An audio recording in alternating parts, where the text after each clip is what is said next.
So you want to play a bard in Baldur's Gate 3, but like always, you find yourself having a hard time deciding what race to pick in character select. Well then, allow me to help you out. How yin's doing? I'm an Ian, and this is the top 10 best races for bards in Baldur's Gate 3. Let's get into it. Why are your pants still on? We doing this or what? Starting this list off at number 10, we have humans. Bards are an extremely flexible class choice. This means a lot of proficiencies you get from different races are made redundant by simply being a bard. Case in point, the human's light armor proficiency means literally nothing in this instance, since all bards get the light armor proficiency innately. Something that humans provide bards that they can actually benefit from, however, is a proficiency in spears, pikes, halberds, glaives, and shields. And while it is possible to acquire all of these proficiencies through feats or by picking the Valor Bard subclass, most players consider this to be something of an opportunity cost, since realistically there are other subclasses of Bard that are far more popular than Valor and significantly better feats than the ones that allow you access to shields and certain weapons. But the real reason humanity got on this list is their human versatility. Not only does this increase your carry capacity, allowing you to be more of a loot goblin than you normally are in this game, but it also gives you a bonus proficiency of your choosing at the start of the game, something that can make the jack-of-all-trades nature of a bard even more pronounced. However, humanity's lack of dark vision and more importantly unique dialogue options in-game put them at the bottom of this list.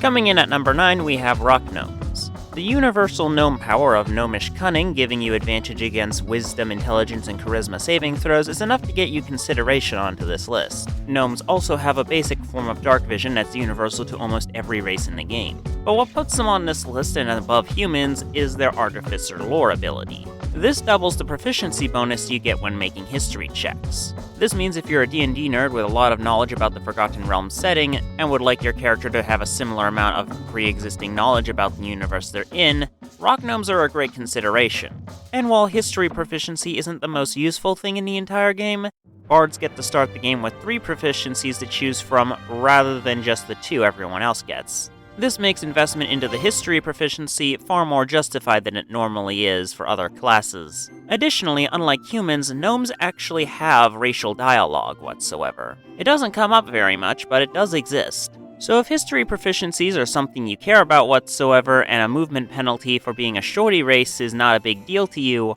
rock gnomes are a worthy contender for what race you should pick when you play bard in this game. Up next at number 8, we have deep gnomes. The key difference between the deep gnomes and their rocky cousins is the fact that the deep gnomes, instead of getting a bonus to their history checks, provide you with superior dark vision and advantage on stealth checks. Additionally, since deep gnomes show up within the story of Baldur's Gate 3 far more often than rock gnomes, you get a lot more unique racial dialogue in the game. This means that deep gnomes are definitively the best gnomish subrace in the entire game. Oh, and if you're wondering why forest gnomes didn't make a spot on this list, it's rather simple to explain. You see, all bards naturally have access to the Speak with Animals spell if you want it, meaning the only thing they have going for them on this list was the universal gnomish cunning, which by itself is not enough to outrank humanity on this list. To be honest, I was sort of iffy on this whole trip, but your effort to kill me kind of makes this whole thing worth it. Why is that? Because no matter what you do in this situation, what you say, what you summon, what you use as a weapon, I am going to kill you. Coming in at number 7, we have the Drow. The Drow weapon proficiencies are completely eclipsed by the Bards. This means you won't be getting any new weapon proficiencies by picking a Drow. What you do get, however, is superior dark vision as well as the resistance to charm of the Fey ancestry ability all elves get. You also gain access to some mostly useless spells as well as the not so useless superior dark vision. But what truly gets the Drow this high up is the unique dialogue options. No joke, if you want to get as many unique dialogue options as possible in this game, a Drow Bard is your best bet. As for what kind of Drow you want to play as, the Seldarine Drow are for those of you who want to say, no, you're thinking of my evil twin, not me, while the Loathsworn Drow are those who want to actually be the evil twin. Regardless of which one you pick, you still get the bonus to perception that all elves get. So the distinction is kinda like trying to decide between vanilla or chocolate ice cream. One's not superior to the other, but everyone has their preference. It's good of you to offer, but there's a whole army of goblins out there. We'd need an army of our own to escort us safely to Baldur's Gate. And while I don't doubt your abilities, you're no army. There may be a way, though.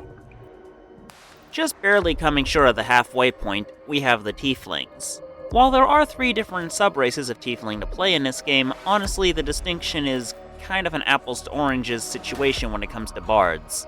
This is because the most important features of a Tiefling, their fire resistance and unique racial dialogue, are universal to all sub-races.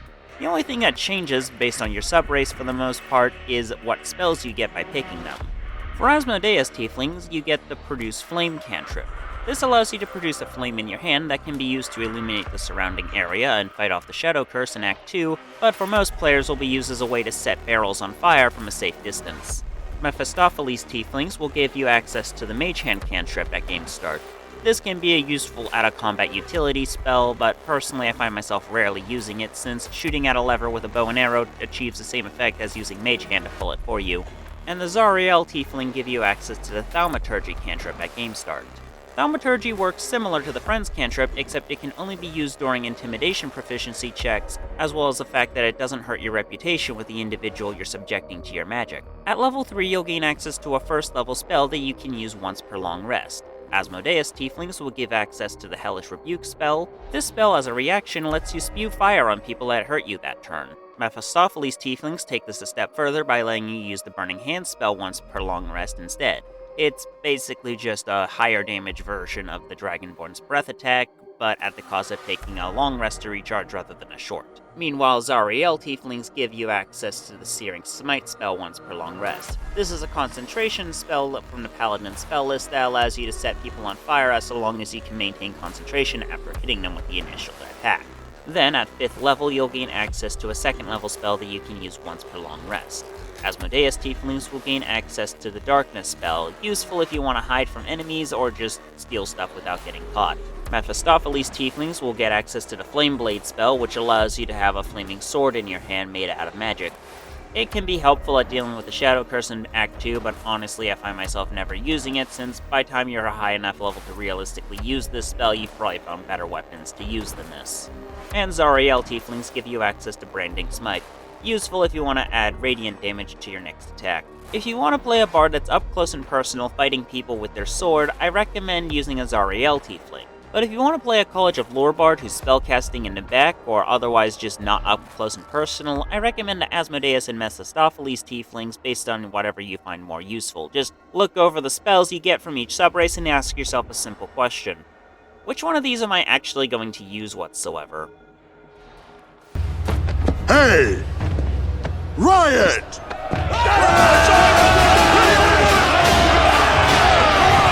Impressive. Coming in at the halfway mark at number 5, we have the Half-orc. If you get a random crit with your melee attacks as a Half-orc, you get bonus damage, but the real reason they're this high on the list is due to their relentless endurance.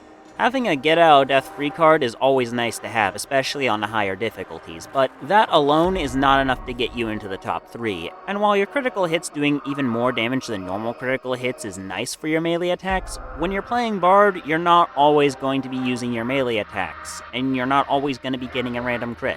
This means the relentless endurance ability of the Half-orcs is doing a lot of heavy lifting in terms of their score on this list. Consequently, I can't justify putting them any higher on this list because, realistically, if you're playing well, you shouldn't need to have this ability proc in the first place. After all, good players plan for success, not failure.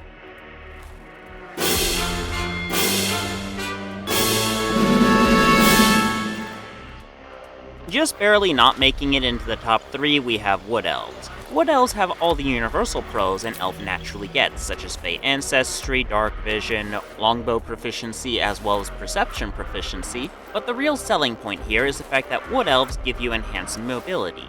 This means you'll be able to cover more distance on your turn during combat as opposed to other races, which won't have nearly as much.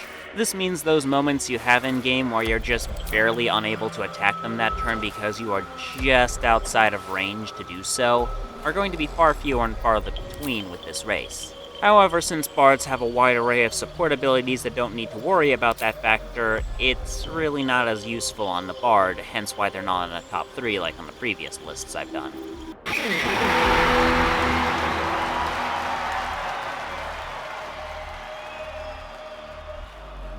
Coming in with the bronze medal, we have the Githyanki. With access to a series of spells including Misty Step at level 5 as well as medium armor proficiency, the Githyanki were pretty much guaranteed to show up somewhere on this list. But what puts them in the top 3 is their Astral Knowledge ability. This gives you a proficiency bonus in all skills correlating to a specific ability. The effects last indefinitely until you long rest, where then you must use the ability again to regain those skill proficiency bonuses or apply those bonuses to different skills, your choice. Additionally, the Githyanki get a decent array of new dialogue options exclusive to them, as well as several pieces of equipment throughout the game that actually have unique bonuses, if they are Githyanki, that is. And since Githyanki have a natural medium armor and greatsword proficiency, you will be able to equip all items with these unique bonus effects, regardless of what class or subclass you pick. To be quite frank, there's only 2 downsides to picking a Githyanki.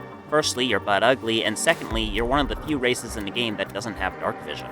And I'm gonna be perfectly honest, if you want your bard to have as many proficiencies as physically possible on a single character, the Githyanki race is unquestionably the best choice to pick.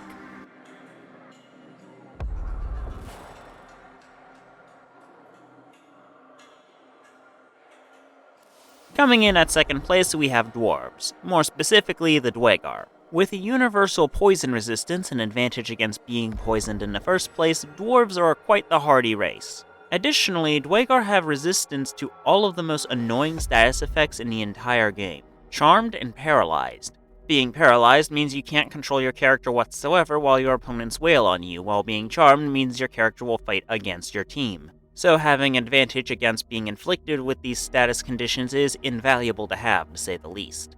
Moreover, the Dwarf have access to superior dark vision, meaning they can see their opponents from further away in the dark compared to the other playable races. And most importantly, they have the ability to turn invisible outside of combat whenever they feel like it, once they get past 5th level. All of this culminates into a situation where the Dwarf are pretty much guaranteed to show up in any top 10 race list for Baldur's Gate 3, unless we're talking about the worst. But who is the best, you might be asking? Well, let's cover that next.